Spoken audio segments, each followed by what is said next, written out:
Hello, are you guys still here? Please tell me you're still here.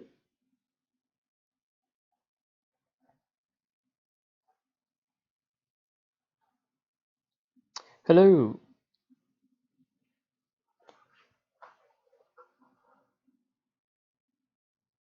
Is there anybody there? I'd like to know.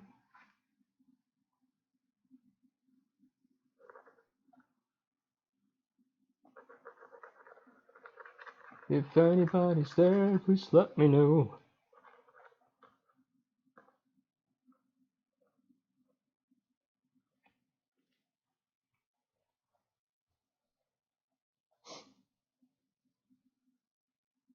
You know what? Let's tweet about it.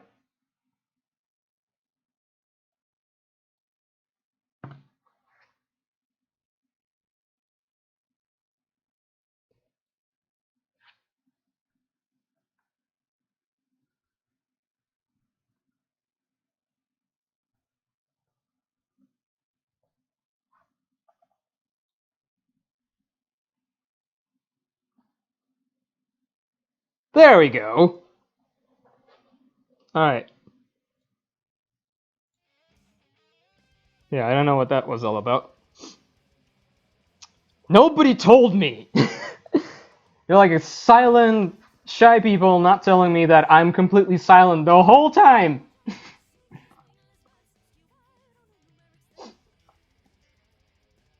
How could you? I trusted you! Alright. See, this whole time I thought my mic was on and I was talking. But no! No, apparently that's not how it works!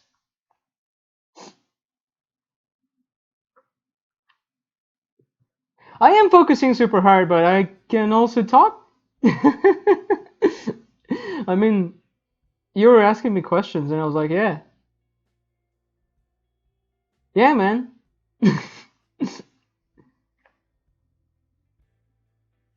Like, people trying to talk to me and I'm just being like a total, like, I'm super, like, focused.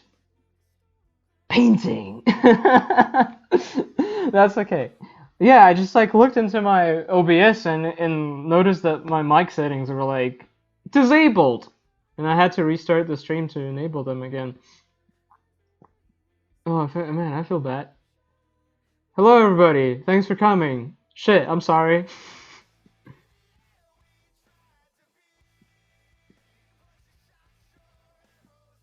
So now the stream is in two parts.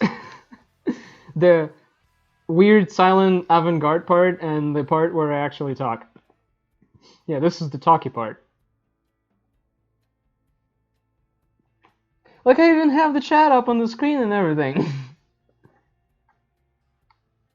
So embarrassing. Alright. Now we're back on track.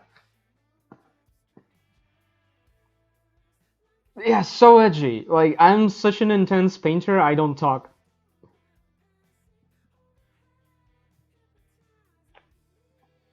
I mean, sometimes some people don't feel like talking, that's okay, but I'm like I can't shut up.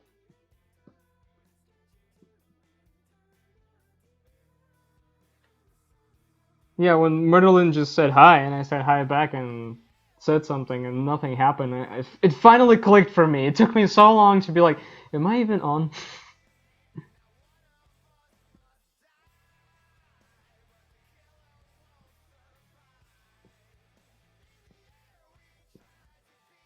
So embarrassing.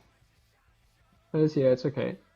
You were asking me earlier if I'm gonna do background. No, not really. I will just like, add a bunch of elements, maybe like a couple rocks or something to make it feel like she's in an environment. Um, because,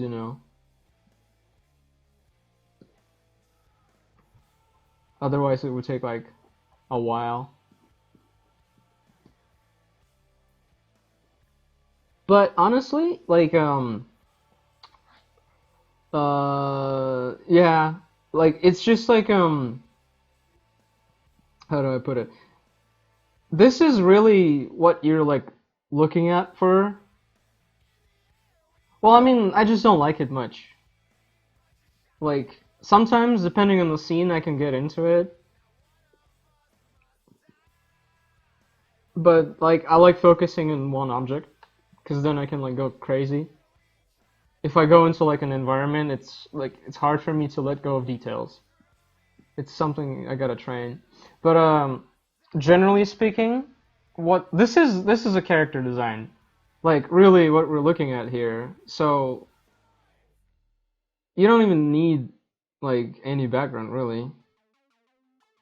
Most often than not, like you see these kind of things with something like really flat or like not even there,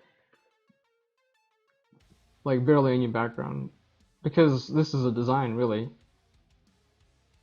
It's not like an illustration. If I were like doing an illustration, I wouldn't be putting her in this like pose. I'd make her do something, you know, like attack or like transform or like whip out a tentacle or something.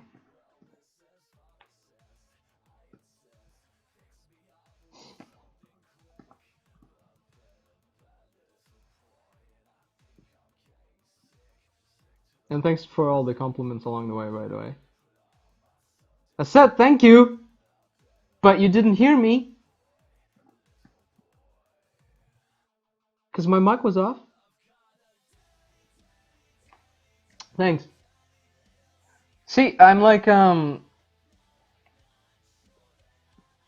was just, I'm gonna be honest with you. When I was reading the short story, uh, like the question that I was asking myself, like what is the visual design of this whole environment? Because like you don't have any work done already, like any visual art direction, right? So like the only thing you showed me is like the reference for like prototype like designs in weapons and tentacles and all that morphing business, right? So that was the only thing for me to go on. Speaking of prototype, uh, so I was like trying to think what kind of like world are we in. So I ended up like basically thinking that what if we just do like a darker Final Fantasy sort of thing when it's like it has like science fantasy kind of elements, but it's not exactly like what you call it sci-fi. We're not like all the way into Star Trek yet. That was like kind of my thinking really.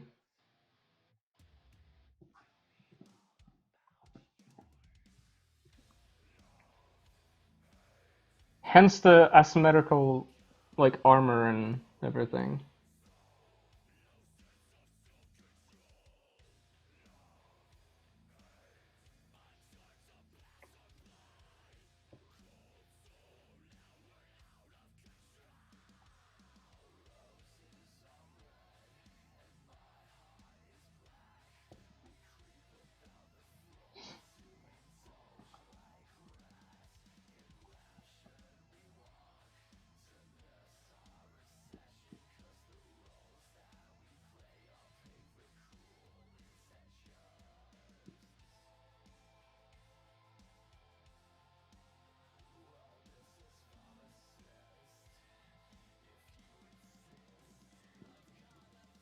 Plus another thing like my thinking was if like you said that all of the sins had they had yellow armor. So unless and you also specify that it was something that was like very noticeable to everybody. So if that's the case, that means it's kind of like not just like desaturated yellowish armor. That means it's like bright. Like to me, it means that it's like very noticeable.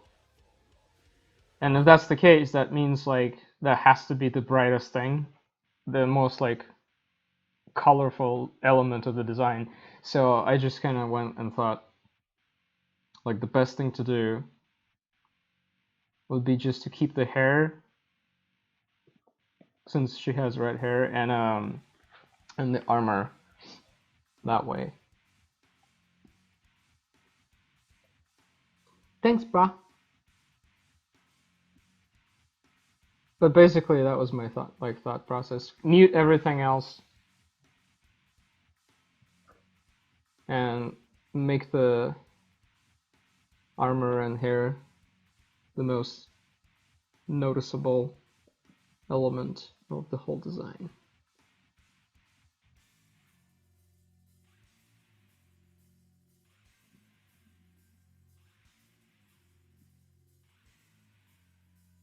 I sent the short story to a friend of mine, by the way. I'm not like, I don't know how much you care about that, but he's gonna take a look at it.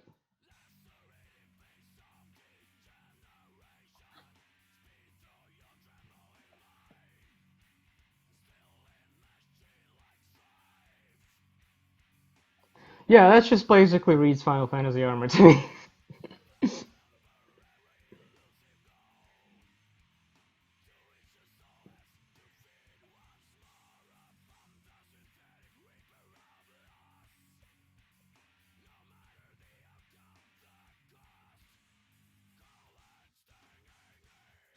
Yeah, no problem.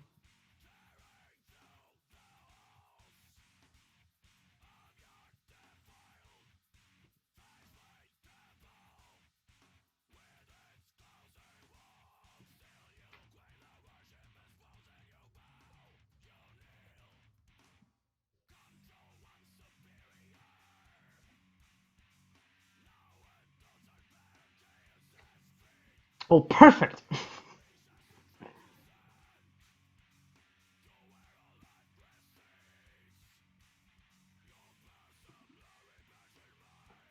It's funny that I never actually really played any Final Fantasies. Like, I played 9 as a kid, like once, on someone else's system, and thought it looked cool.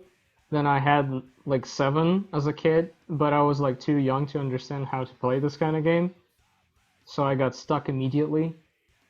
Like, I couldn't go past a certain part of the game. Didn't know what to do, and like early on. So I never really seriously played through any Final Fantasies. I kind of want to like try the new one. It looked cool. I mean, except I played 13 just for the visuals, I guess. It wasn't particularly fun, but it looked cool.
Oh yeah, there was that movie, and also the other movie.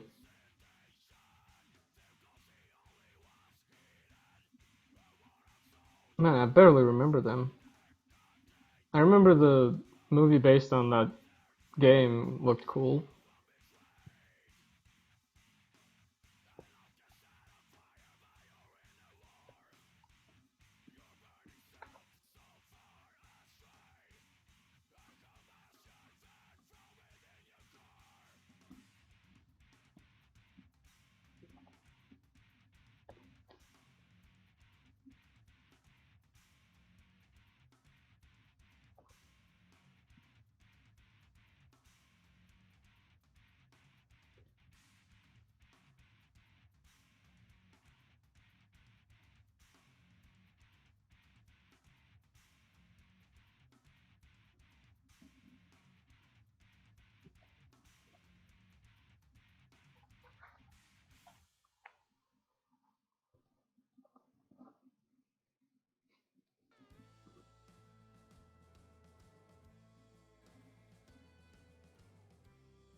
Well, I mean, even the designs visually of like Final Fantasies are very kind of dumb.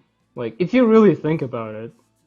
So it's the kind of thing when you gotta like just focus on the style more than anything that makes sense.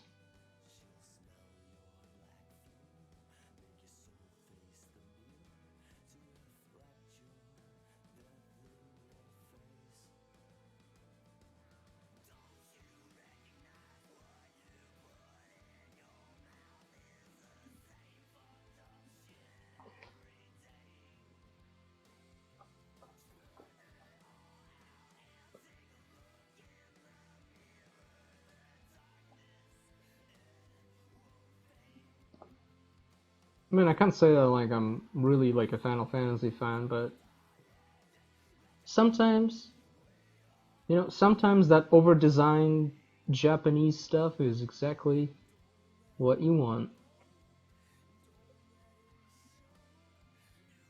A lot of people say that, like, some people keep saying that, like, my work is like very inspired by Final Fantasy, which is funny because I don't have that much history with it.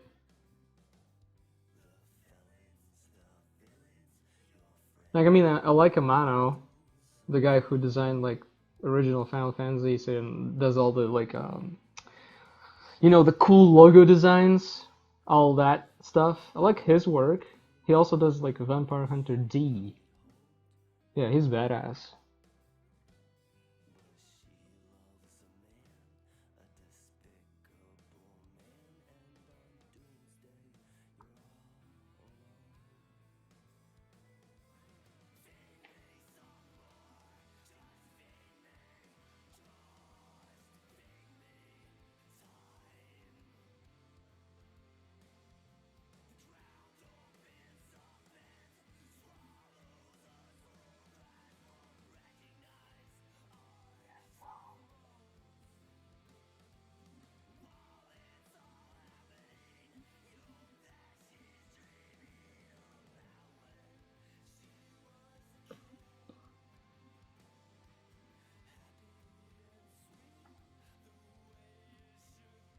All right.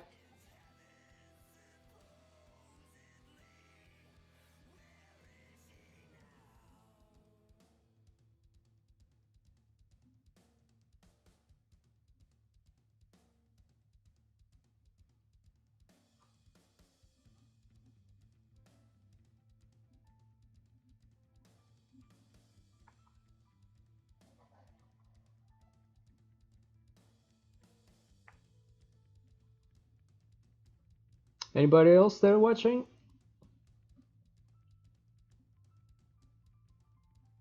Nod yes if you are. I'll feel it. Maybe.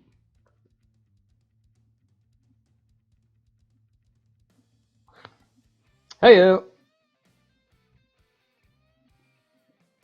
How you doing?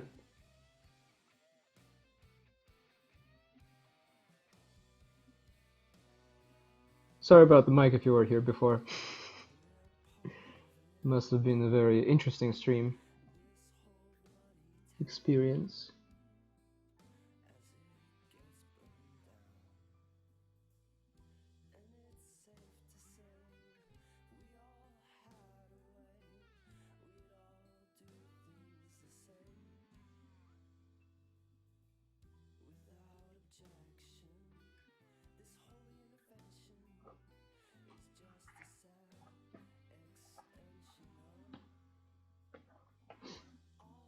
What do you think, guys? Is it time? Is it time to start focusing on the hard part? Because if you weren't here before, originally this is the sketch, meaning that there's a bunch of tentacles and tendrils behind her, and that's like, whoa. So I just decided to focus on the front end of the things first.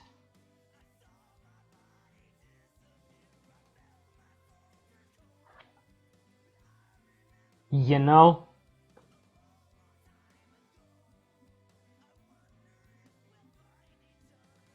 Because when you're doing shit like this, you gotta take things one at a time. Or you become too intimidated and it's depressing, and you don't want to do anything. You know, mental gymnastics and all that.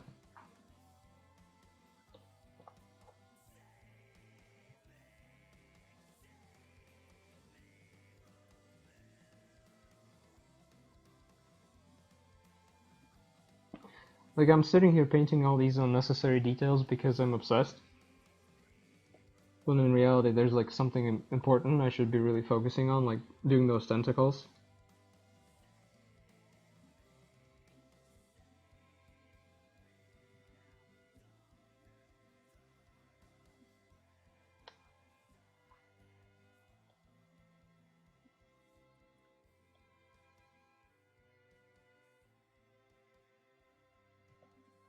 Alright, let's stop procrastinating.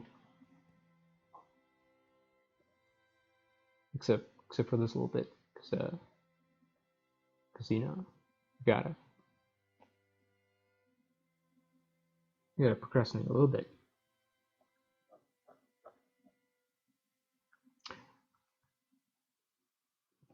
Alright, now let's stop procrastinating. And start doing adventurous things.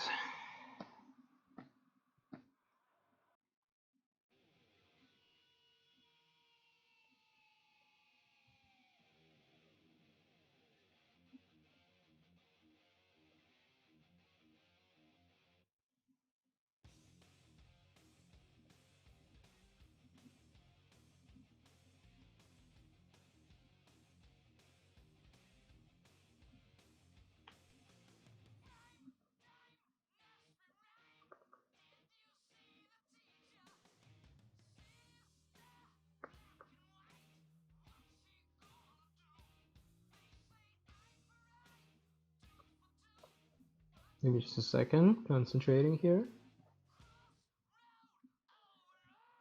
Alright.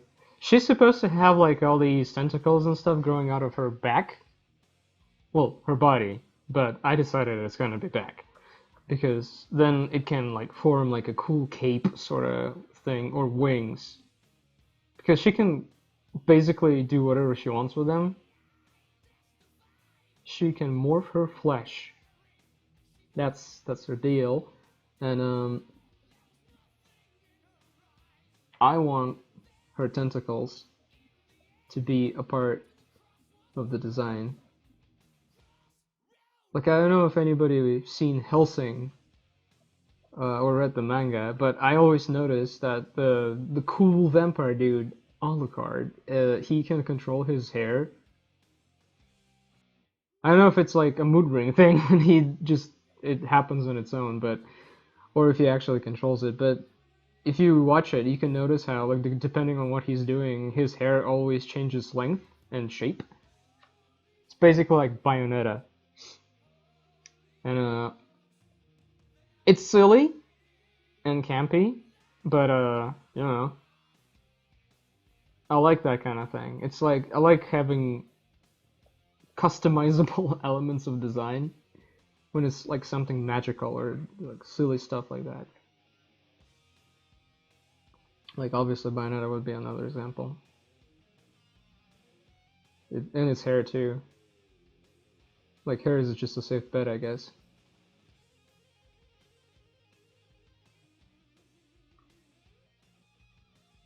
Alright, let's see what's happening here.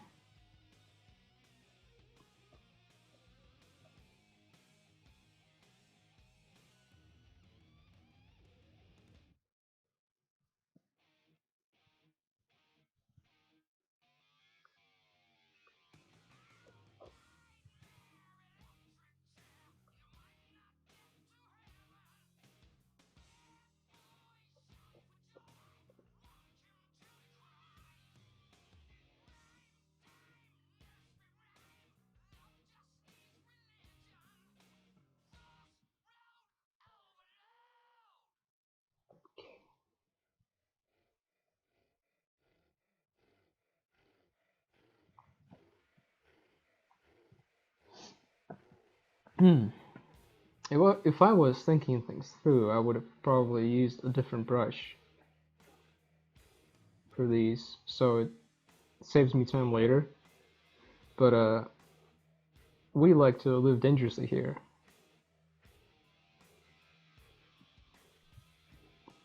We don't do things the easy way.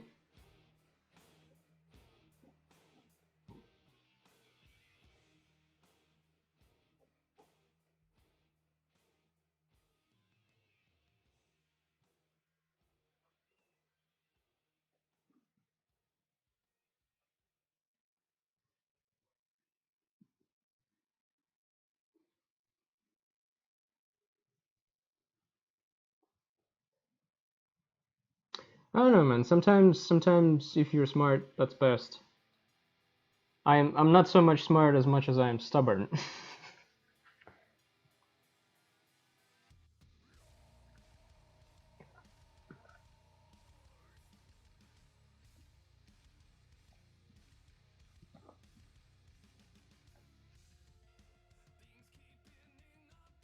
Like I always bend over backwards to accommodate myself. And I mean that's a good way to do it if like I mean I know you specifically do writing, right? And there are many ways to do any kind of art, like be it writing, film directing, or anything. But generally speaking, as long as you do quality stuff, it doesn't matter how you do it or which principles you follow. Like no one's gonna talk about the stuff you like, you don't do, even though sometimes that's the most important stuff. What I'm saying is like you'll always see people like giving advice, like do this and don't do this. And in some cases, in a lot of cases actually, usually that's a good advice and it's best to follow it. But for some people it might not be good because it will destroy something important that will make their work theirs. Like for example, I like when I was learning art, like digital painting, a lot of people were telling me not to use the default Photoshop brush or stuff like that. Or they would told me to work certain way and not work other ways. And I found that to be discouraging because in the end, the way I paint is the way I prefer to paint. Like there are some cases where I do some things just to like I have like a specific goal in mind. Like this is all basically like for example, normally I don't use layers for painting because I like doing art like in a kind of like spontaneous, impulsive way. Because like I'm not so much scared of making mistake, but scared of not making it perfect. So if I go in with less commitment, I'm not as concerned. So if you look at my layers, I only like there's a lot of layers, but look, like I just have like this layer that's just a silhouette, and I just made it based on like the sketch. And then it's like one layer of painting just so it like has a hard edge. But a lot of people used to like not do that. They would just like like use tons of layers and stuff. I don't know why.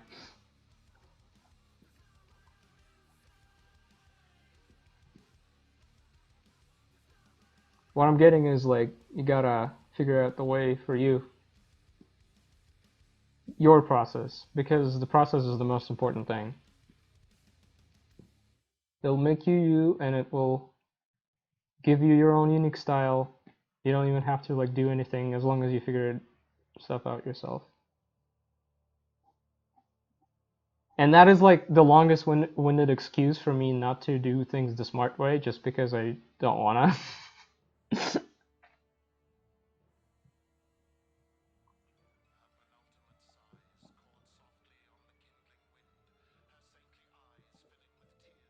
Oh yeah, and that wasn't even the art teacher. That was my music teacher, like my music composition teacher. I went to like I took like a couple drawing classes in at university, just like as an elective. Um, it was okay, but it was like very beginning, entry level art, so it wasn't much.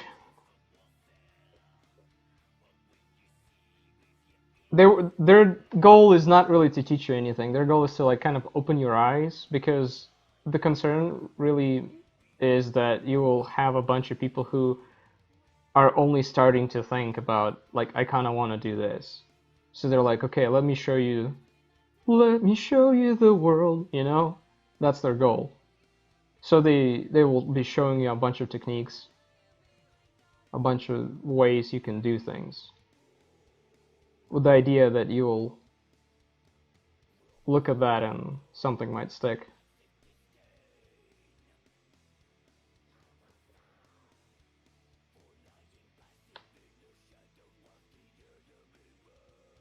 Hmm.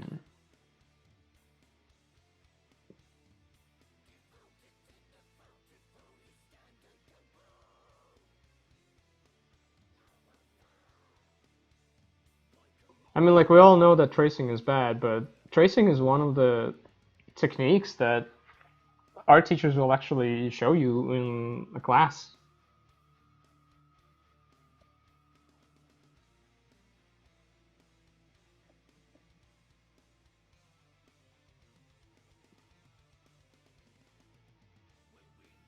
And I mean, if you think about it, it doesn't matter for the end product as long as you're not breaking any rules or lying. And you don't even have to lie. Most often than not, no one will even ask you how you did it. So like, if you're like a dude and your art is like to take a photo of like some model, trace the figure, and then like I don't know, like do something with the figure tracing, that's okay. That's a valid art technique. As long as you're not lying to people that you drew it from your imagination or something, no one cares. People like do this kind of stuff and other kind of stuff, have been doing that for years. Like back in the day, painters would just straight up do stuff like that.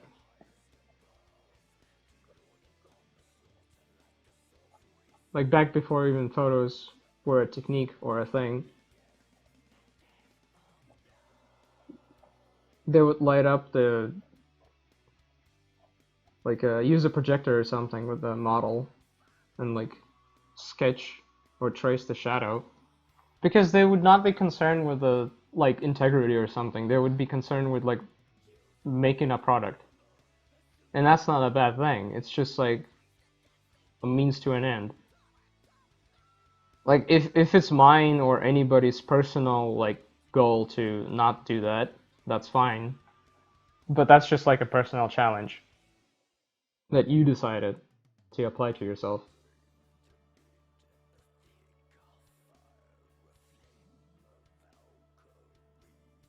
Like I remember like talking to people who um talk shit on like contemporary art, and there is a legitimacy to that because a lot of contemporary art is really bad. Like the pretentious kind, because usually it's people who don't have the context for a lot of like modern art, trying to do modern art, so they kind of miss the whole idea. So they don't subvert anything; they just kind of copy something shocking.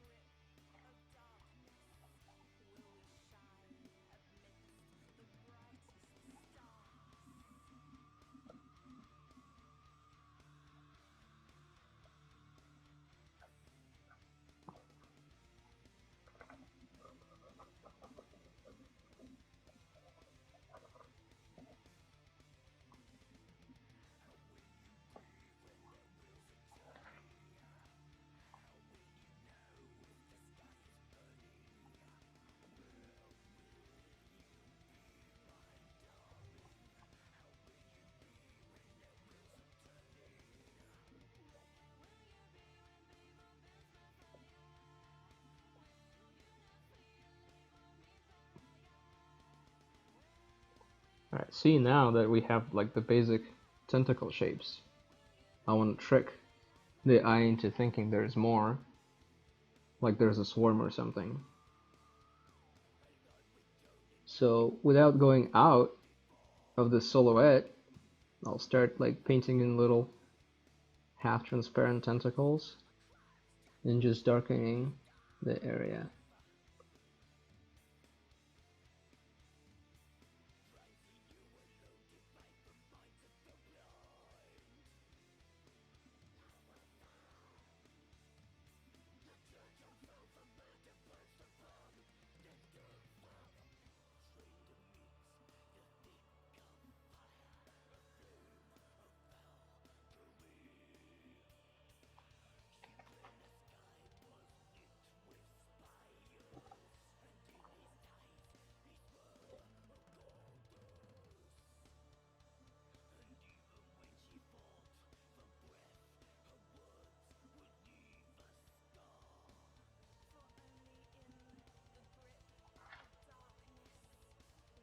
Okay.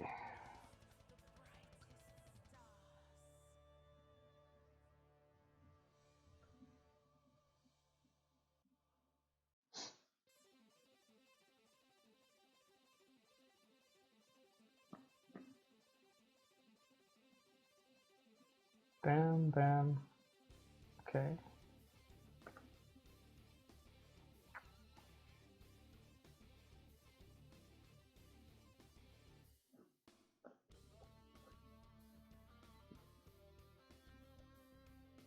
All right.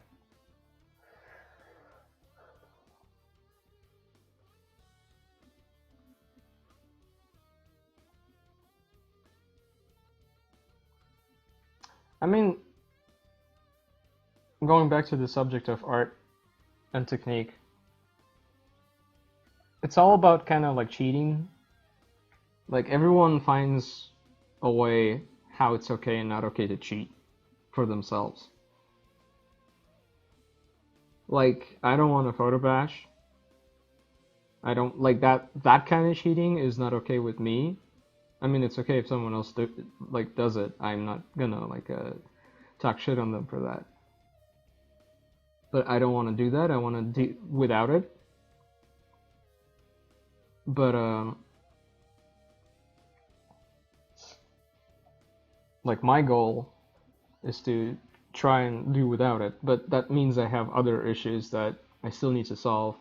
So in some cases, like I need to cheat myself out of like painting every little thing. Like I mean, I could be here all day and painting every little detail, but how, like, there has to be a way to do without it because that's just not possible. You can't do that. I mean, you could, but you would take like a billion years to finish anything. And unfortunately, we don't have time to do that kind of thing.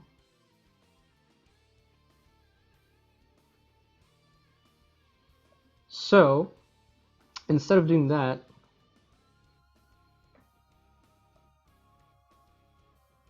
I cheat by implying more painting rather than actually painting it.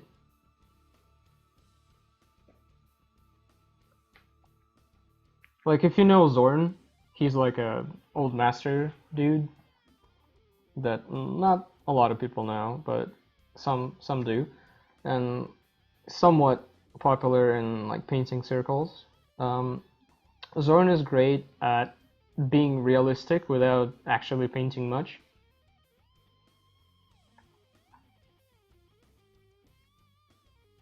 It's because he's basically following like impressionist rules. He paints what's important, focuses on focal points, and everything else is implied. Like, the texture doesn't actually have to be exactly that texture. As long as it feels like the texture you want to convey, it's okay.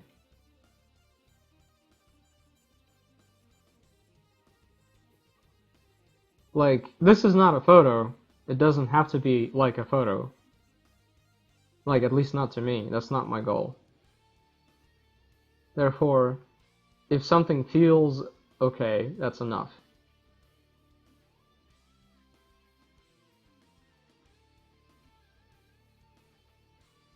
Like, you could paint every little detail out, but most often than not, that's not required. Or not necessary, in general.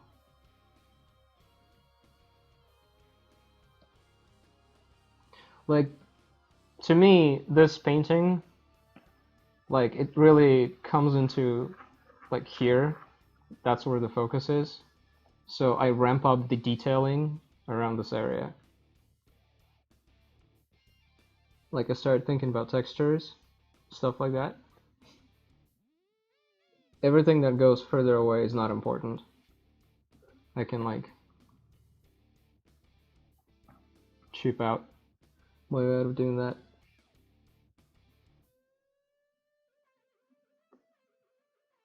And I mean, that's kind of cheating too. Or at least would be to some.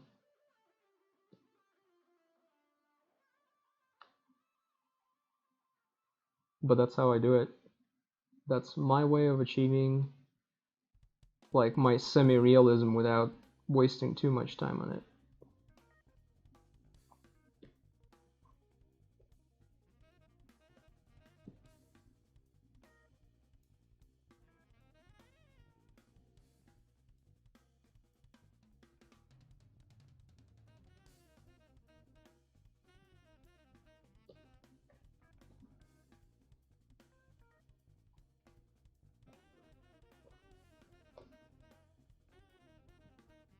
And like I said, I like to use texture brushes, so all my textures are painted.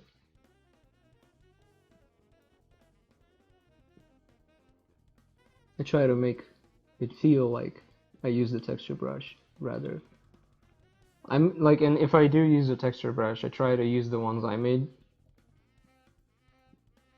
just to save myself time.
See you later.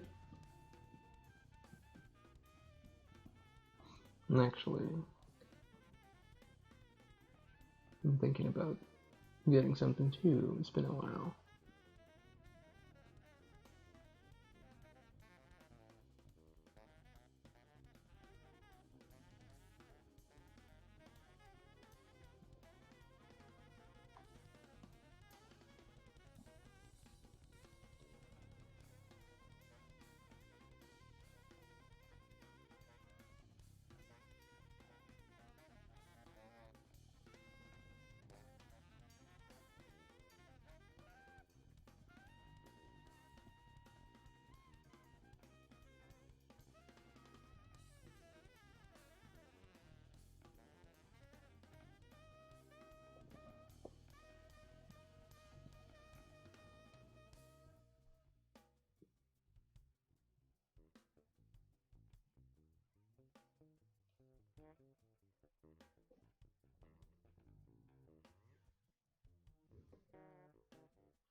That was a song called Armageddon Blues. I like it. I like very energetic jazz.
Let's experiment.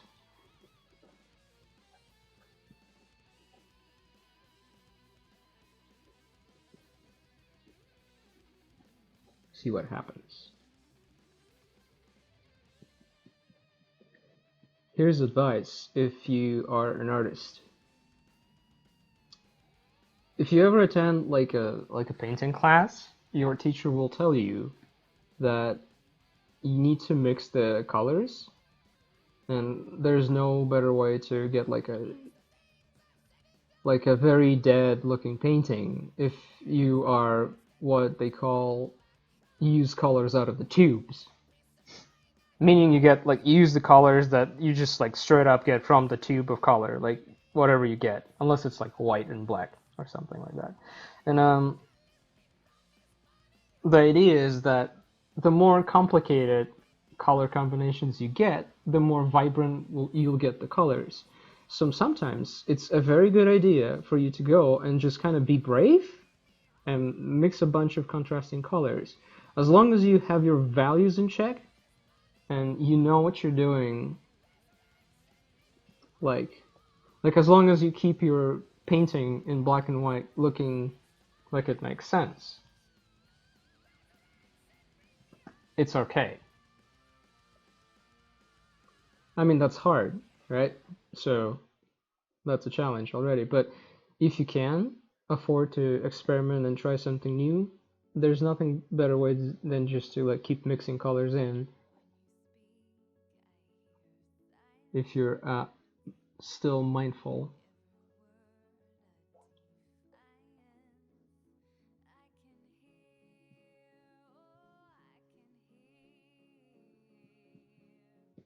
Because it creates a very lively, vibrant piece.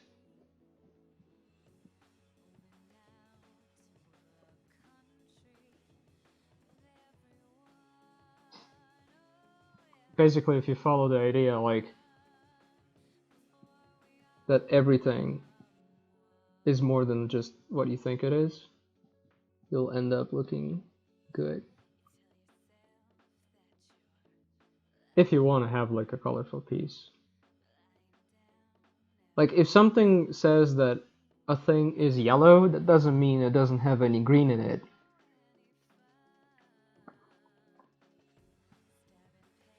Maybe there's some like more vibrant reflections of green from something.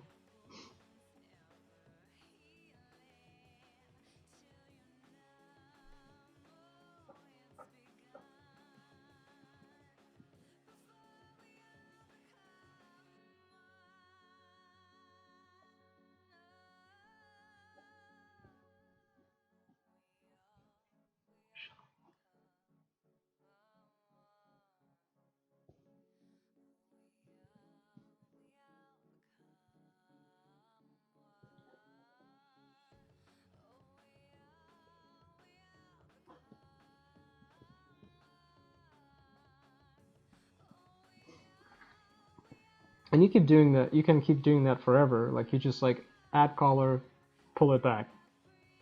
Add another shade, pull it back. Like that's a very saturated blue. Now I add a little bit of red from what I already have. It starts mixing into this good purple. It's not just like boring purple. And I pull it back again. Then I can like grab this green that I made.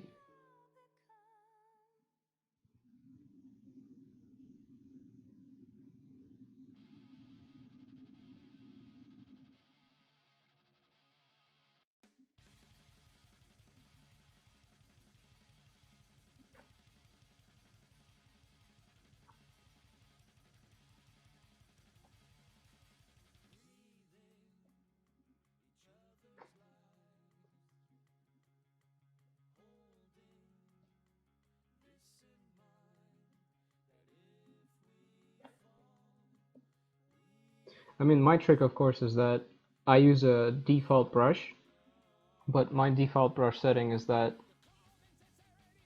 most often than not, it's going to be soft. Even if it's not, it's still going to be like in this brush settings.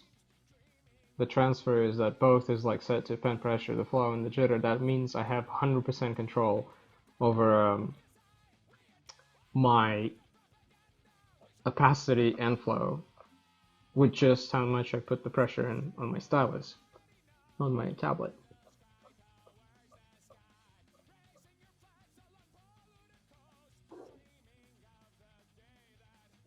Which makes it really comfortable to mix colors just on the spot.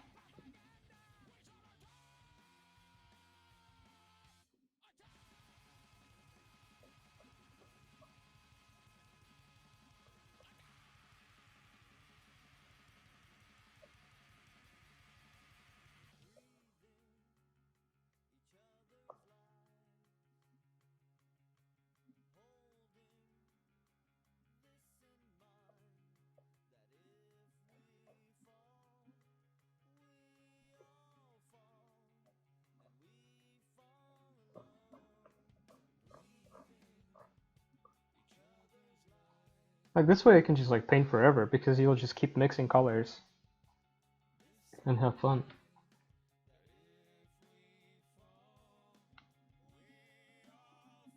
Yeah, no problem, man. You're welcome. I've been struggling with colors a lot. I know like sometimes like people say that I'm like a super color dude, but really no, I am not a color dude. I'm a black and white dude. Like when I started doing art, all I did was like this kind of stuff. And I wouldn't even have the background. I would just paint in black and white forever. Because colors are fake and it's bullshit. And it's all about what your eyes see. And if you like you paint with black and white and then try to add colors on top, it's really hard because usually you'll always end up like something being dead or just like having like boring colors. And you'll be like, why doesn't it work? Well, it's because you're not having vibrant colors. And you were painting without considering colors. Like think about it, why would a painting that you made with just like black and white, or like a drawing that's like line art that you made with only your lines being a part of your thought process, why would it look good in colors? Like so many good pieces I see online and on Twitter and everywhere that get like it's not necessarily they're ruined. It's just like they're not as good when they have colors added. It's usually because like an artist cares about one thing, like line art or design, and then like they add color just because like they feel like that's a requirement to have it finished. No, I mean that's obviously my opinion, but I feel I feel that way.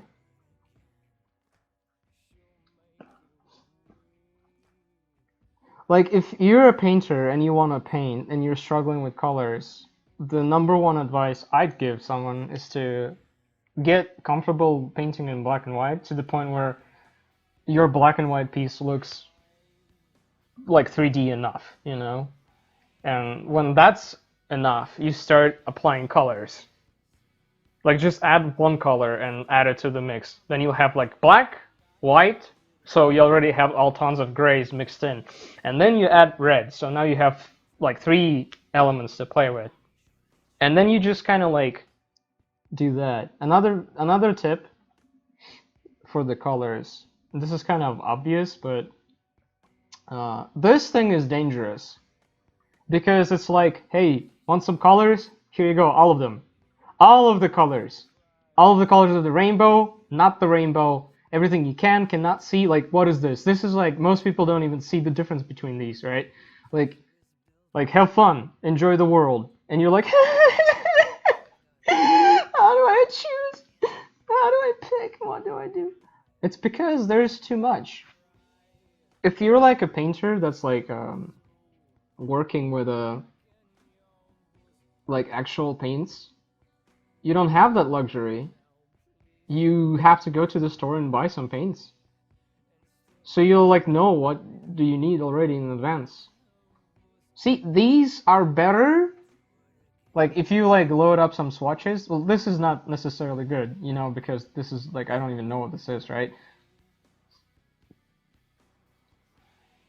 Thank you. But it's a good idea to do this rather than this, because this will kind of create like a palette for you. Palettes are good. Everything in the universe, not so much, because everything in the universe is scary, and you won't know what to do when you're learning. When you like just know everything, well, I wouldn't say I know everything. It's just like, you know, I don't want to create a palette. But it's just easier if you limit yourself. Parameters create like art. When you can do everything, you become Peter Molyneux.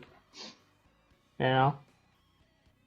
It's just better when you're limited, because then you create like more with less. There was like that one dude on DeviantArt that got super popular. Let's see. Let's see. I'll find this man or woman.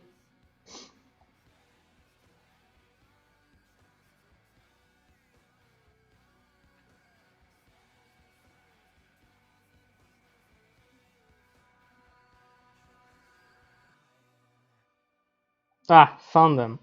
Like I'm sure that everyone saw these because these were like kind of like going across of the whole of the internet. Let's see. There's like a series of paintings that were all like super colorful, but they were all like based around music and musicians. I'll show like one, and you'll get it. See this kind of stuff, or like that. See, this is tons better than anything else, even if it's not like super well rendered, but it's better because colors are thought through. They're not just added like after the fact. And if you look at it, it looks very vibrant and colorful, but really it's just like 2 colors, right? It's blue and red and different variations of like black mixed together in different combinations. Like same with the previous one. Like you have black, you have cyan, like maybe like greenish cyan, and then just orange for like contrast. And then you mix it. Mixing is better than anything. And the plus of digital art is that you don't actually have to think about it too much because you can just mix on the spot. If you want, you can create layers to like feel safe and secure. Like, I don't know if this is gonna work out, and then you just like add a layer and like, well, I can experiment now.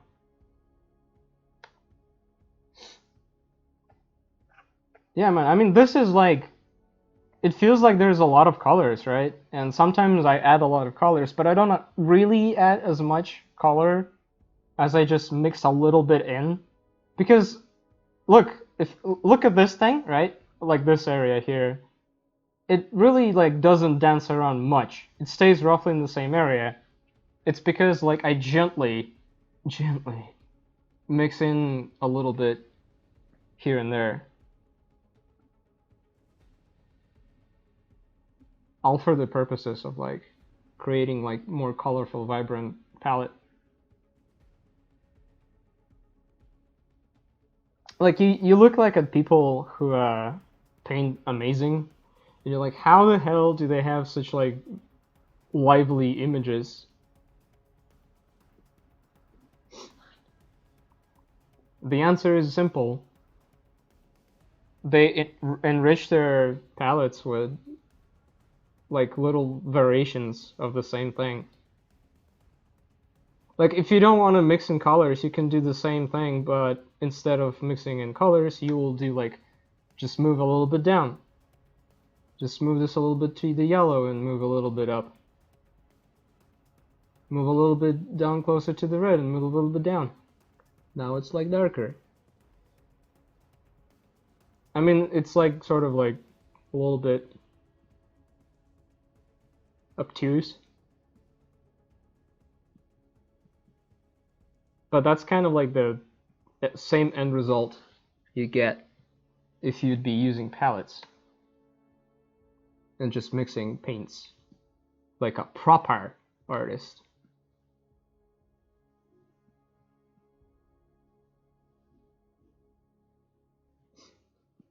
Less is more.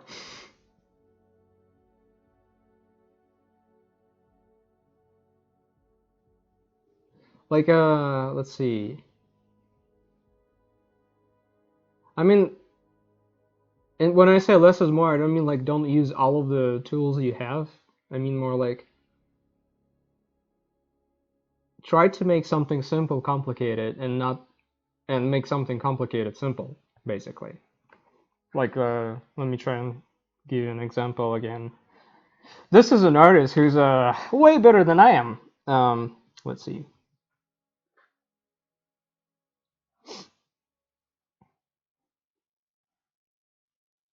Alright guys, check this out. My favorite image ever. See, this is awesome.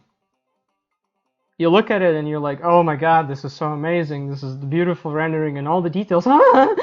So you look at it and you're like, okay, let's check this out. So what's happening here? So this is kind of like pale blue, right? But hey, this is kind of more greenish. There's like a little bit of yellow there, maybe?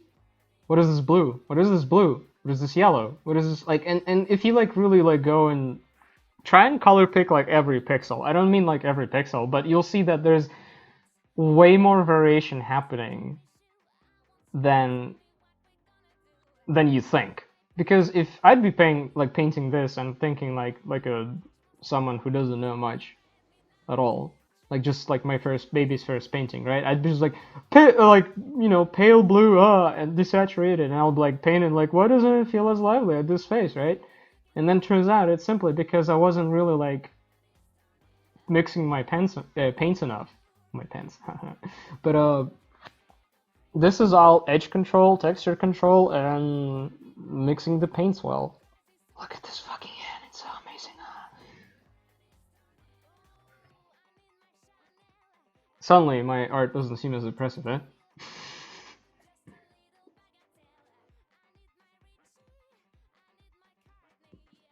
disregard the song. It's a guilty pleasure.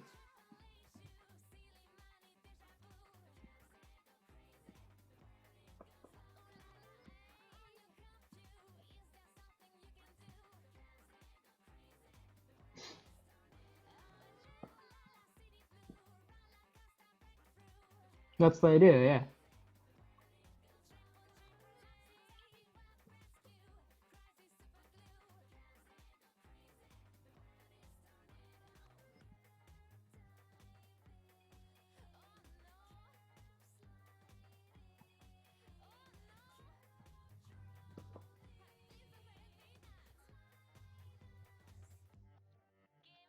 See, if I was racist, I could have just went like, well, he's Asian, so that's why he's super good. But we all know that's not true. He's good because he practiced a lot and put a lot of effort into it and trained well and spent a lot of time thinking about it. Ah!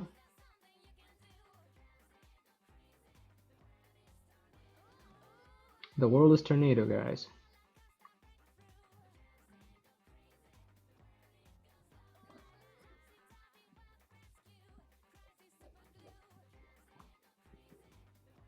Actually, let's go back into this.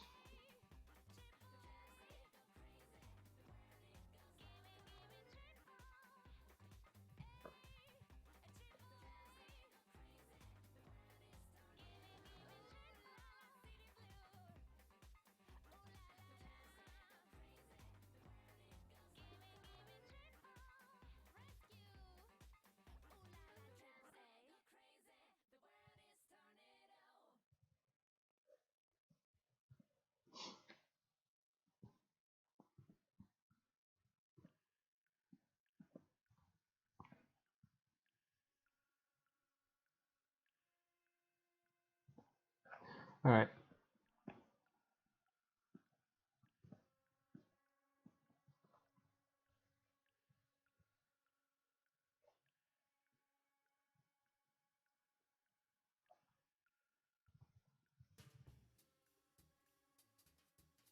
Now we get back into the face.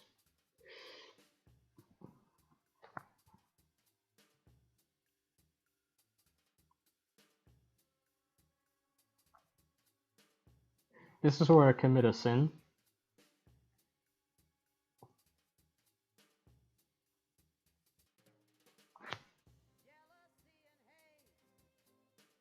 Pro tip. The bigger your canvas is, the easier it is to go into details. Seems obvious, but it took me like a billion years to figure that out, so maybe I have a learning disability.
You know the thing artists do, like real artists, when they walk away from the canvas, like take like a couple steps back and then just look at it and be like, and you're like, the hell you're doing? This is like zooming out is the equivalent of that when you're doing a digital. I have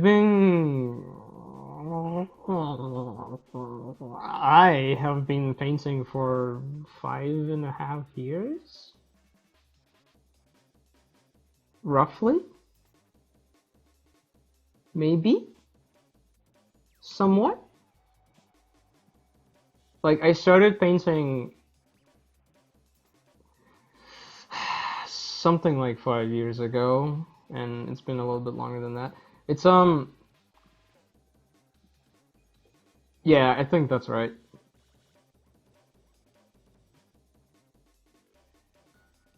Like I only kind of started taking like work a year ago and something, like a year and a half.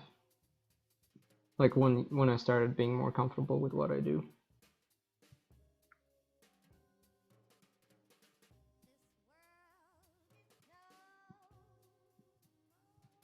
But hey, it doesn't have to take you that long to get good, or even to shitty level like me. Uh, it it could be faster if you apply yourself, unlike me.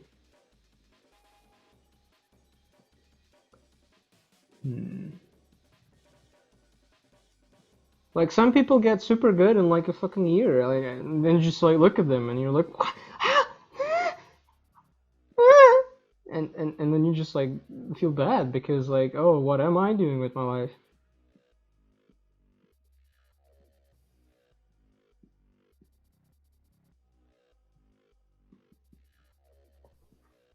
Like, how did this person get so good?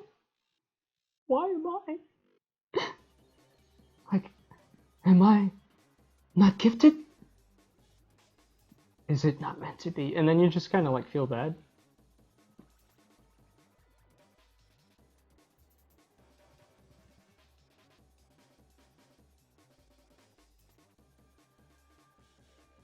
And that's when like the whole like community is coming in to like teach you not to judge yourself by other standards. And you maybe feel better. Hopefully.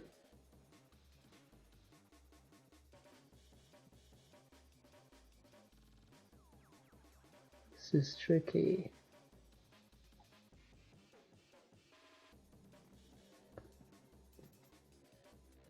It looks good enough from the distance. I keep wanting to do that, but not a good idea.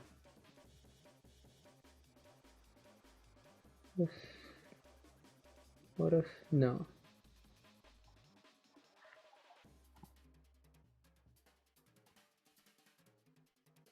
Alright, history. How far back can we go? Oh yeah, good.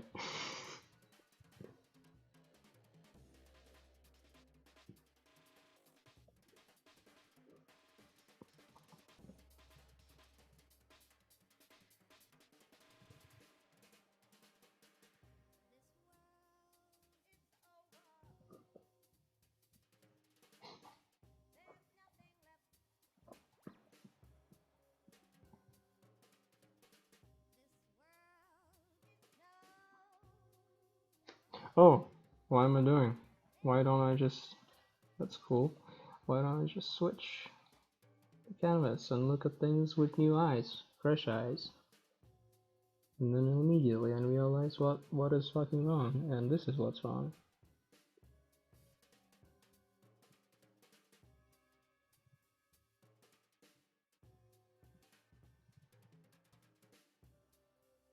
Sometimes the answer is to just flip the canvas.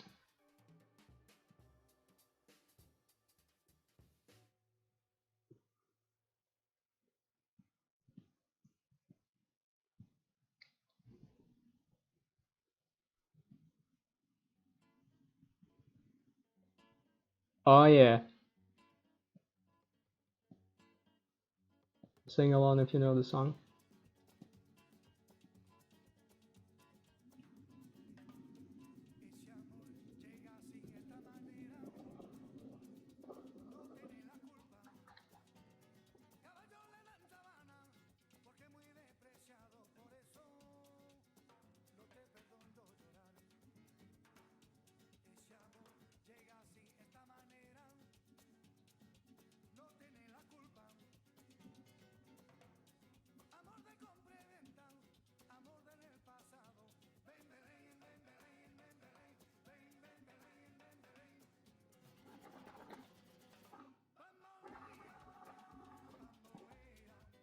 I apologize. One day I will grow up.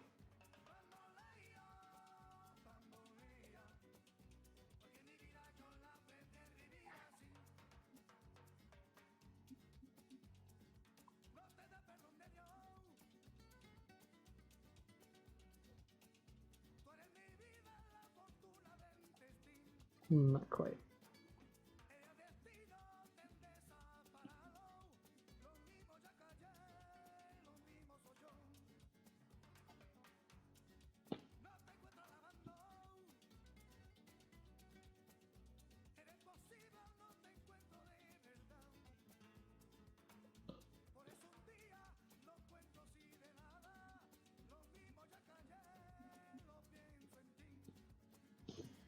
No wonder.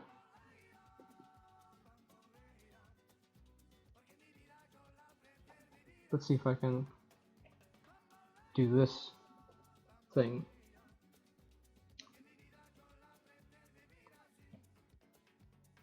Just a little bit of lighting there. Just kind of imply more than what you're saying.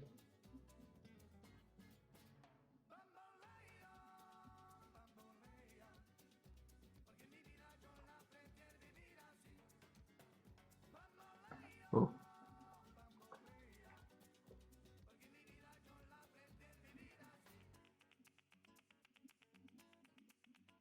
You know what I love about this song? It's everybody thinks it's Mexican, but it's actually French people singing like Spanish.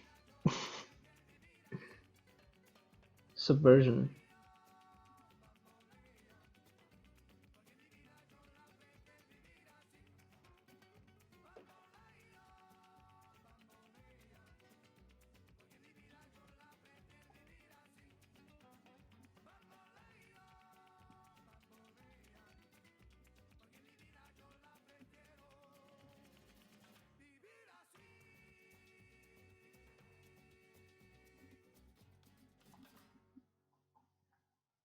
Well, I mean, everybody thinks that until you look it up. It's a French band, but and they're not imitating anything Mexican. It's actually a Spanish influence.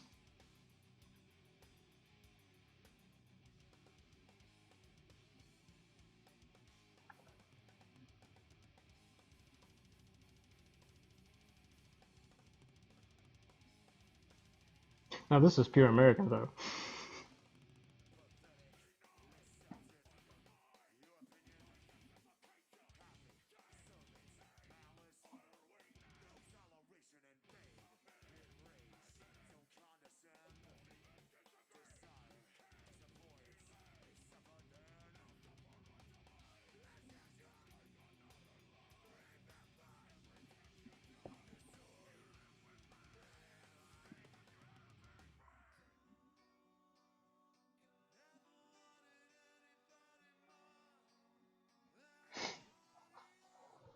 True story. When I was a kid,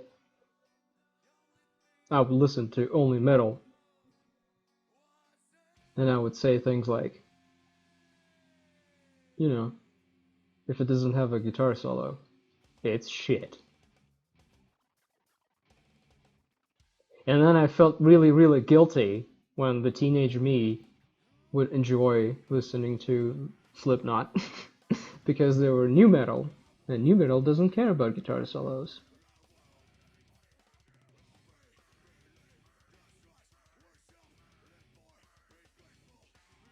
And that's when you learn to grow up.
Everybody says hands are hard, and you know what? They're absolutely right.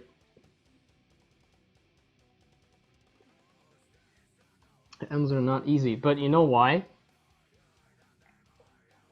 It's because hands are actually as important, and by important I mean more like they're as powerful in terms of being evocative and like character. Like they're very effective at showing character, is what I'm saying. As much as a face. So the truth is, you'll be looking. Let's cheat a bit. You'll be looking at a person's face because that's where you see all the personality. But also their personality is shown uh, through their arms. It's just like no one really thinks about that. So, and also because of that, not that like it's really because of that, but I think this should work.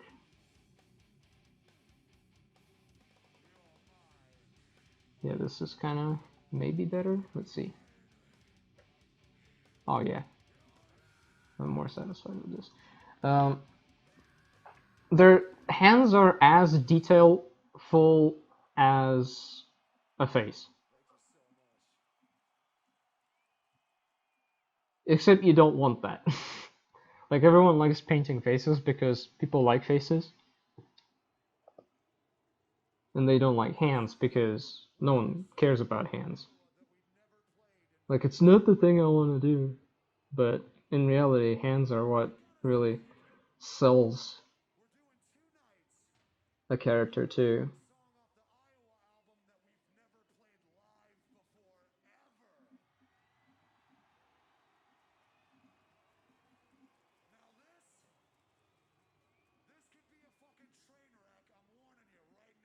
I'm not actually gonna play it. Sorry for this is fine.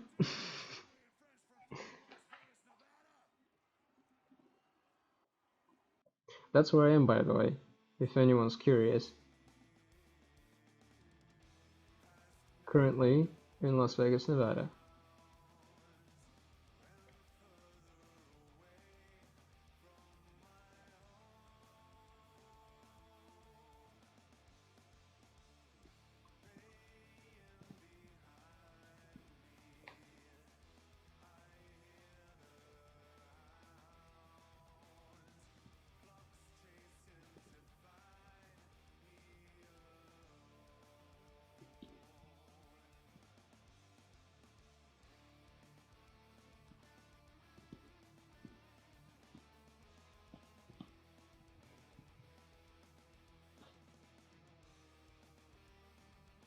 Well, here's my pro tip about Vegas.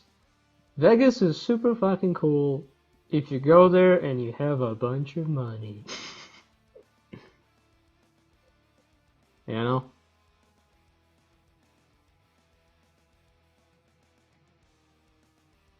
Like, and also if you love gambling, what kind of falls under the bunch of money category, but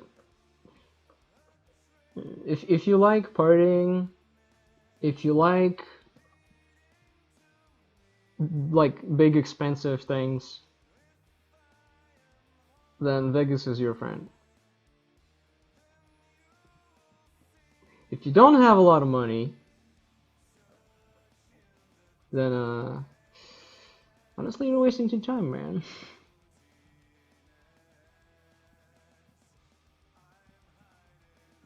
Or like I think that, at least.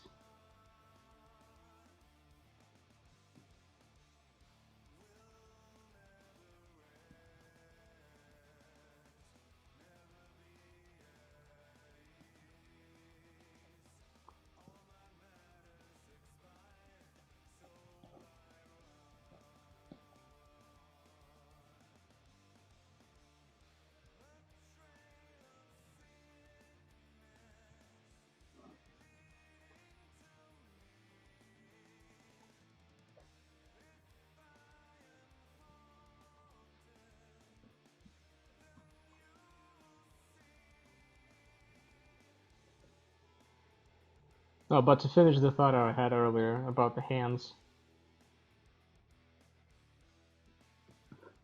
if you're looking at a person, like the amount of detail that is present in like the areas of the body focuses like mostly on their arms, their feet, and their face. Everything else you can cheat basically in terms of detail. Like everything else you can like really accomplish with like a bunch of like paint strokes.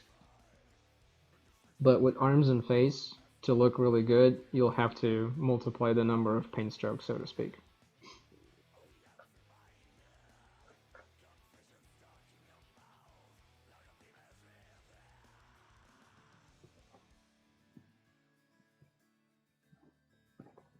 Well, yeah, what the hell do you do in Vegas if you don't have money or like gambling? Like to this day, I don't know. The only other thing, like these days, you could go to study here because the UNLV University is pretty good at some things. Like if you wanna study any kind of hospitality, like hotel management or like food stuff, there is no better place to go. I mean, there are better places to go, but it's one of the most, appropriate places to go. Like studying cuisine in Vegas. Like if you have a bunch of money and you want to go to Vegas, what I'd do is to go to all the super expensive restaurants and watch all the super amazing shows.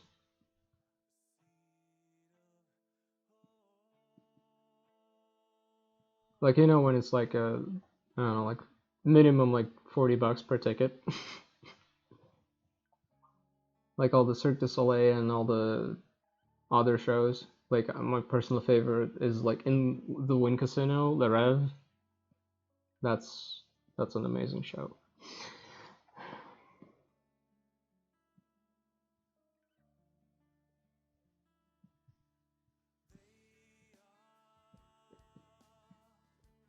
The hell were you doing in Vegas?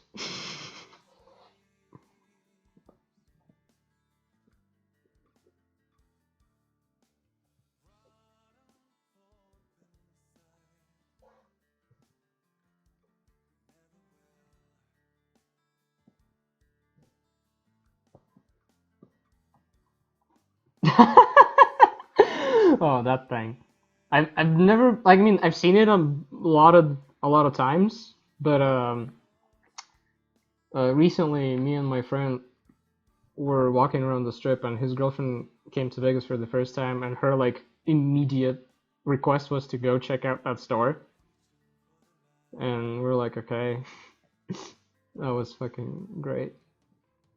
Amazing. Amazing experience.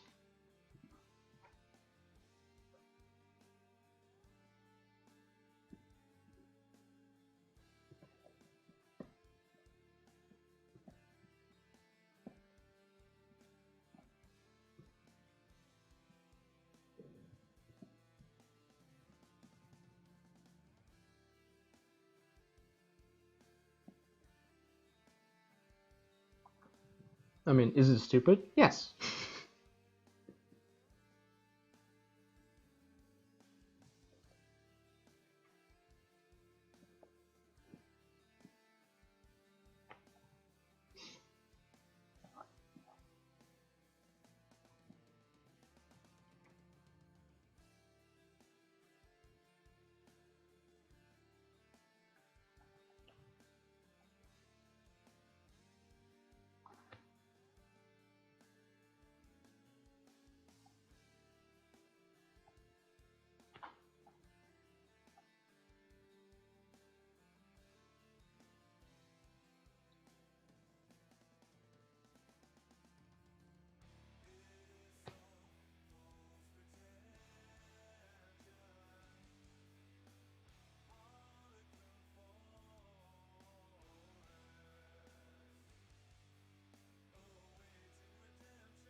Just like on the way somewhere else? Alright.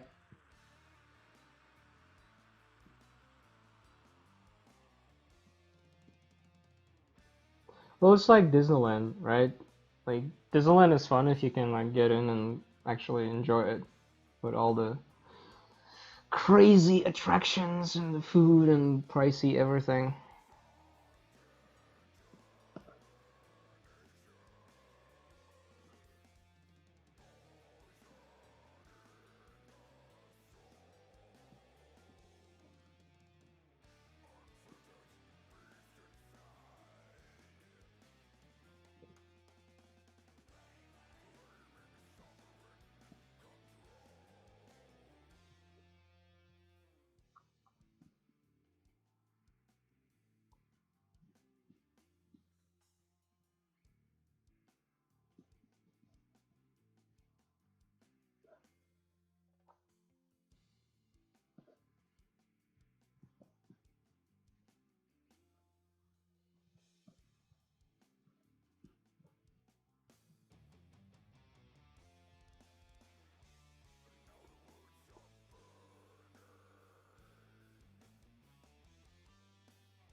Actually, let's use the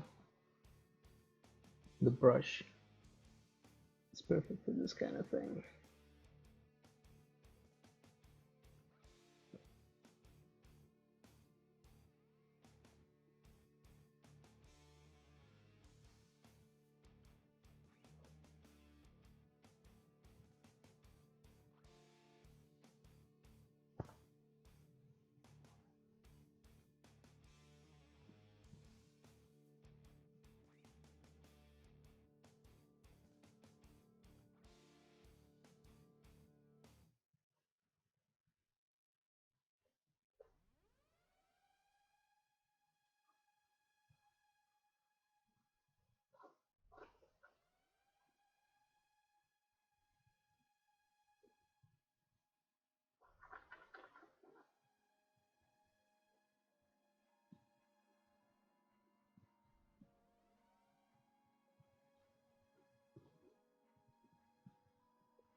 Ugh.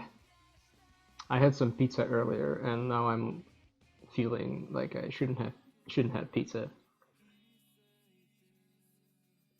The struggle is real.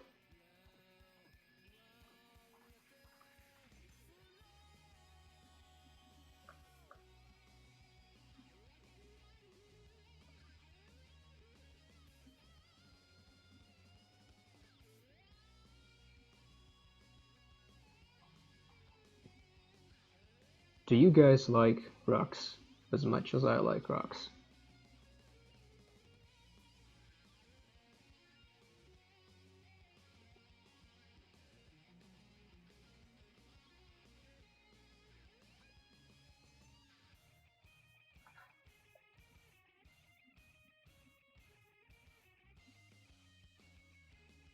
Rocks make everything better.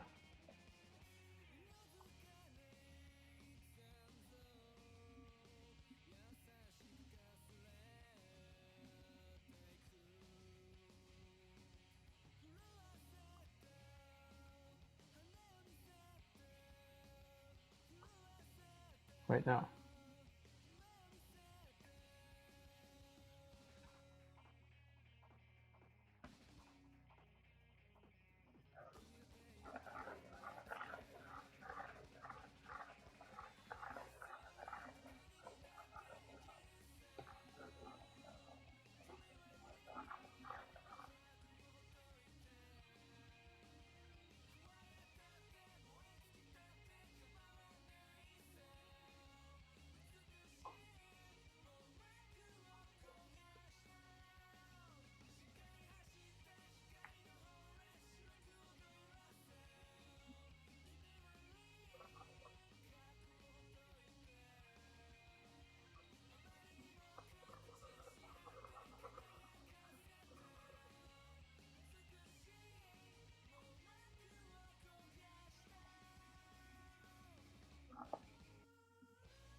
See, this is my simple background.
But we wanna kind of conceal that a little bit. Right. And there's a better way.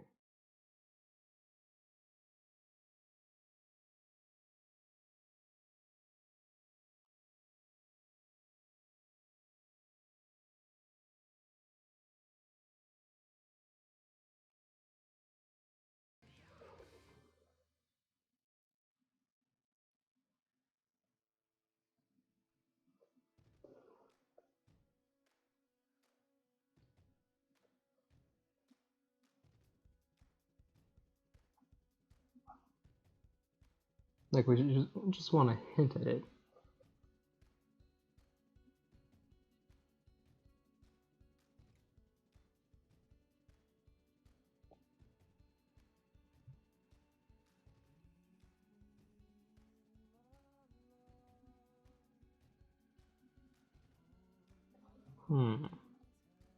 What you think?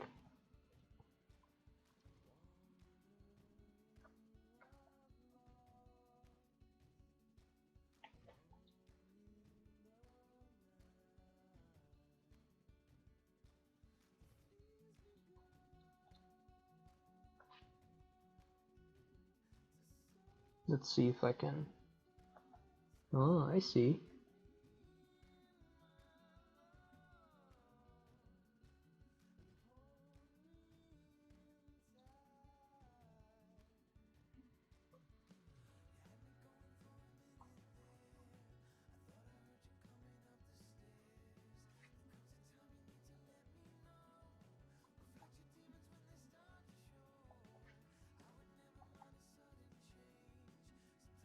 Glad you like it, man.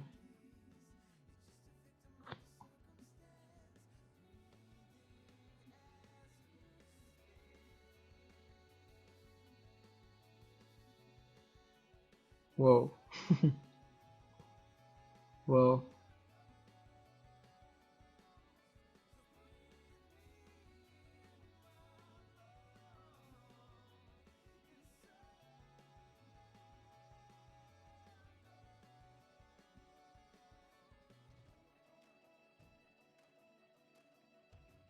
Cool.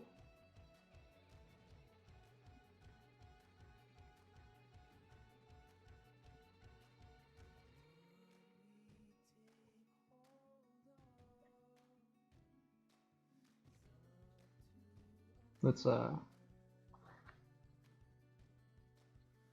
do I have in backup? Copy that.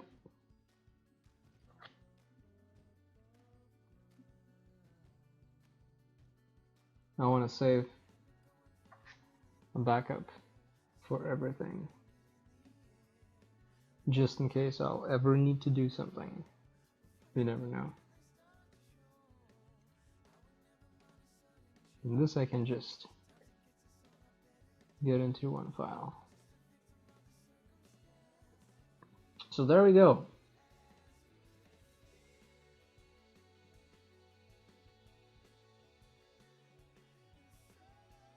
Ladies and gentlemen, Lotus, the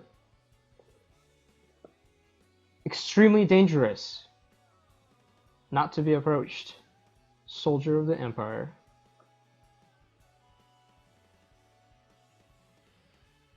Oh.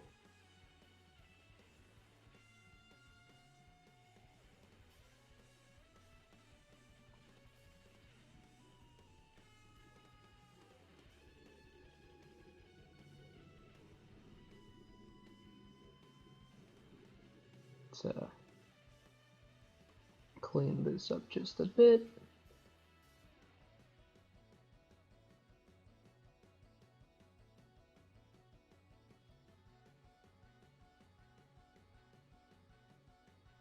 Glad you like it, man.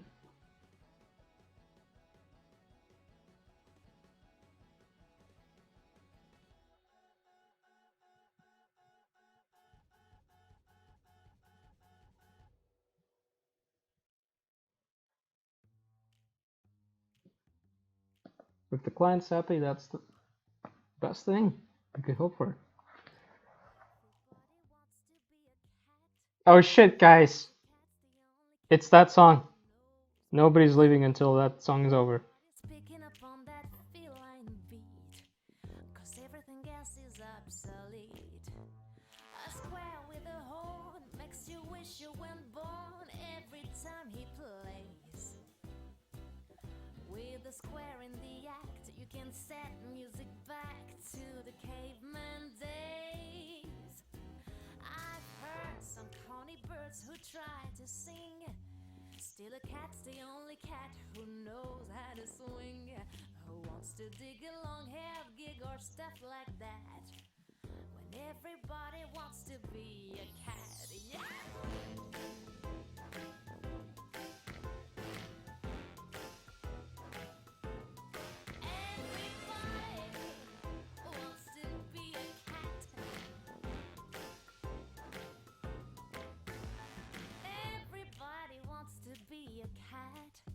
Because a cat's the only cat who knows where it's at. While playing jazz you always have a welcome mat. 'Cause everybody digs a swinging cat. A square with a horn makes you wish you weren't born every time he plays. With a square in the act, you can set this music back to the caveman days. I've heard some corny birds who try to sing. Still a cat's the only cat who knows how to swing. Who wants to dig a long-haired gig or stuff like that? When everybody wants to be a cat, yeah! Groovy cats! Everybody wants to be a cat. Take a cat on the track. Everybody wants to be a cat. Everybody wants to be a cat. That's the hot one. Everybody wants to be a cat. If you want to turn me on, play your horn, don't spare the tone. You know I'll lead the soul into the tune.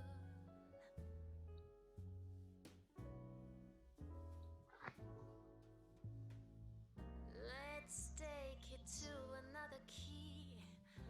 Modulate and wait for me. I'll take a few ad libs in pretty soon. Sometimes you can experiment and arrive at some interesting things. Like, check this out. Congregating on the Let's fence. Beneath the alley's only light, where every note is out of sight. Yeah! Everybody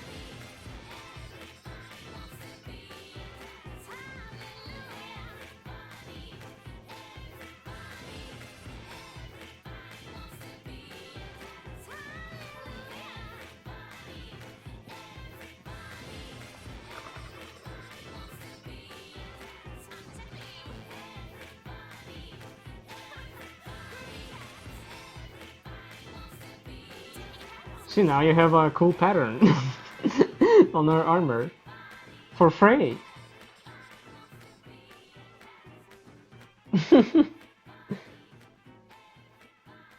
Like, and let's see if I make a different color.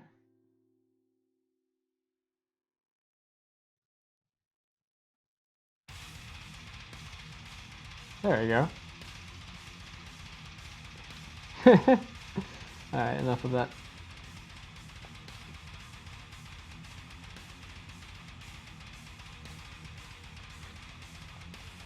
Well, that's how you basically do like a... Hold on. That's how you basically do like any photo bashing. You just like basically, let me show you. Like I'll just use this example. One sec. All right. Oh, perfect. All right. So I'm gonna. I just went and got this image, right? Let's see. It's a fish. Wait, I have to save it. Let's use this folder.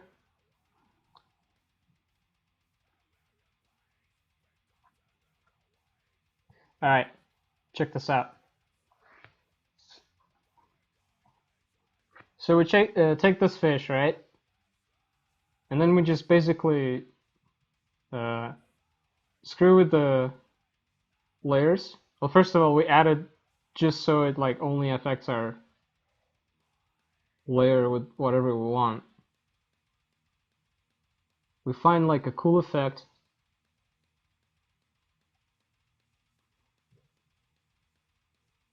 Let's flip it just to make it more weird, right?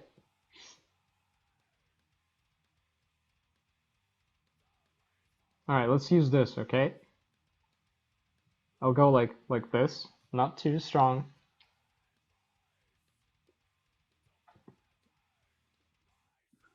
And then we just like basically use the mask. We erase it. See? Like it's not, as if it's not there. And then we only add it to the things I want to add it to.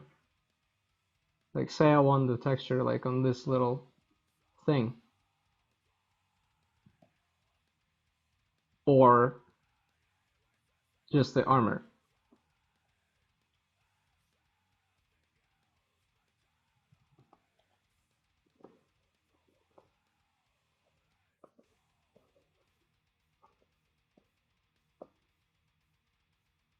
Like we'll erase this to make it less obvious. And then like we can also,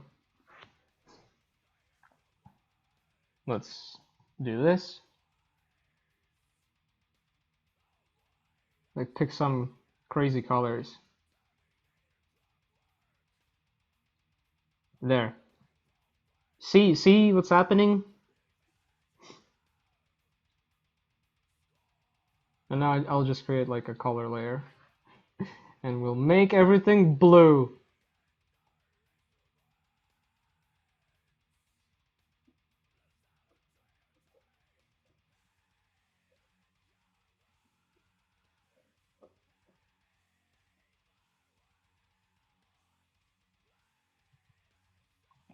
See, this is me just like screwing with it for fun.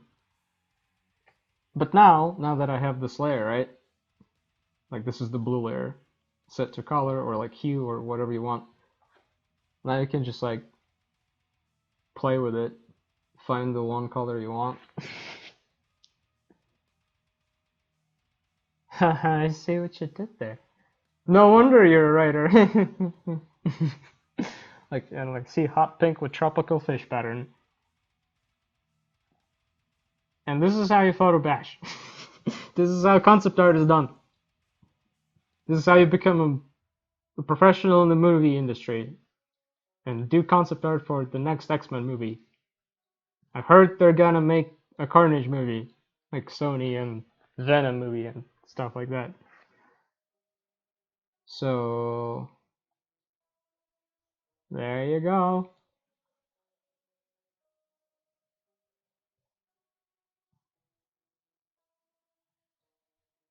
I'm not actually gonna add this, just so you know.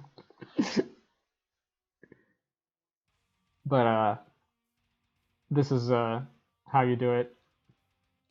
All right. Actually, hold on. There's one last thing I want to try.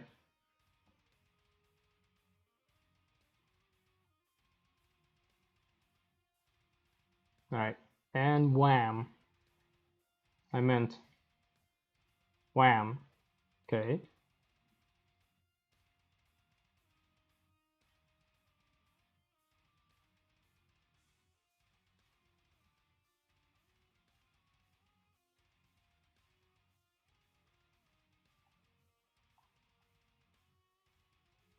All right, this is what I wanted. Hold on. This has got to go.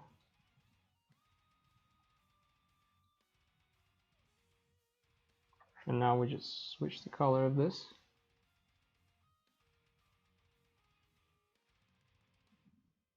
See, cause blood.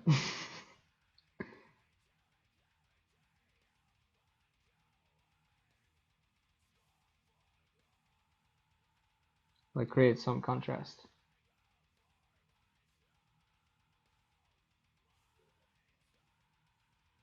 See, this is like a bit of a John Carter of Mars kind of thing. At least that's how I see it.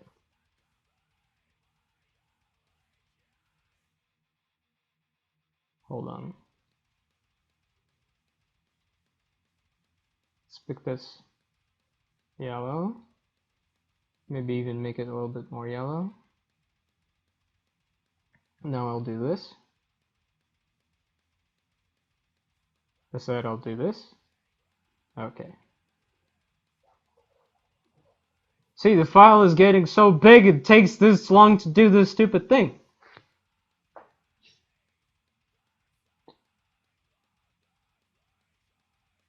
Really? Come on. Okay. And now we just... No, wait, hold on. Now we just gently erase this bit.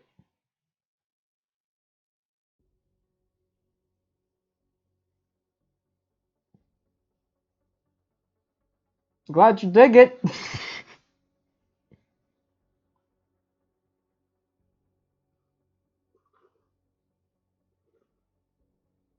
Oh, okay.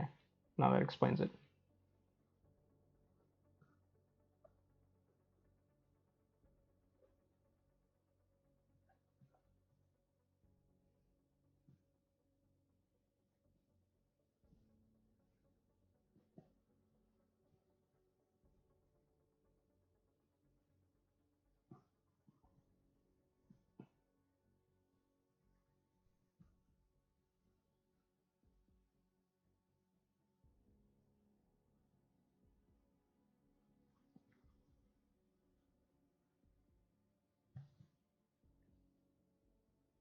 There we go.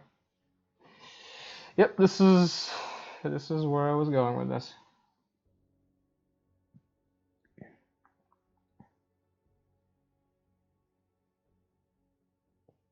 Maybe not as strong. There we go. Now let's just kind of slump it all into one background. Hey. There we go.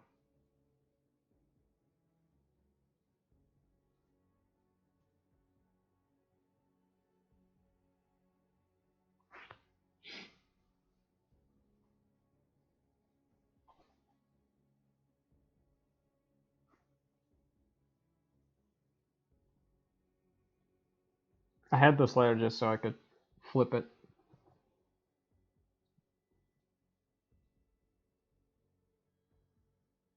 But I wonder... Man, this is some extreme stuff. Whoa. Whoa. I mean, it makes me think of some unpleasant things, but cool.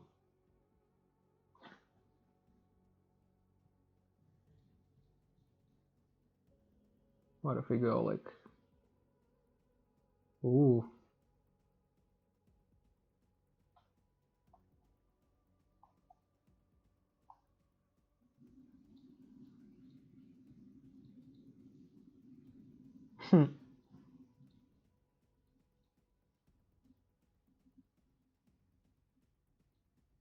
I kind of like it. What if I go this? Like this, yeah.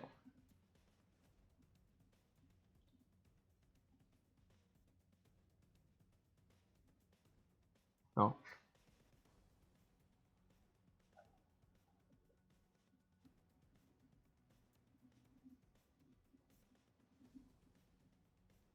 Yeah. What you think?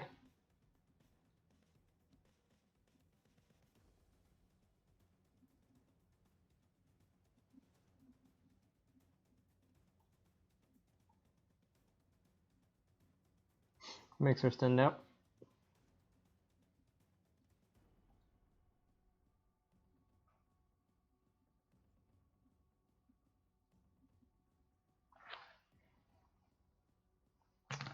Well, in that case, it's time to call it a day.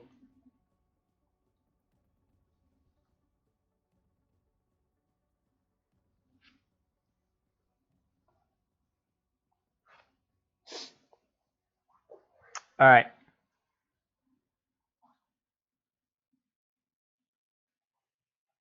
Yeah, I kind of put like, I feel like it pushes her, you know, because she's like, look, if we look at it in black and white, this is a pro tip for the artist in here. Composition, right? It stands out more like in front of like a bright setting. See, if it's on top of the black, it still stands out because black is blacker than this black, right? But not as much as if it was just like pure white. So this darker background makes her pop more because there's a bigger contrast.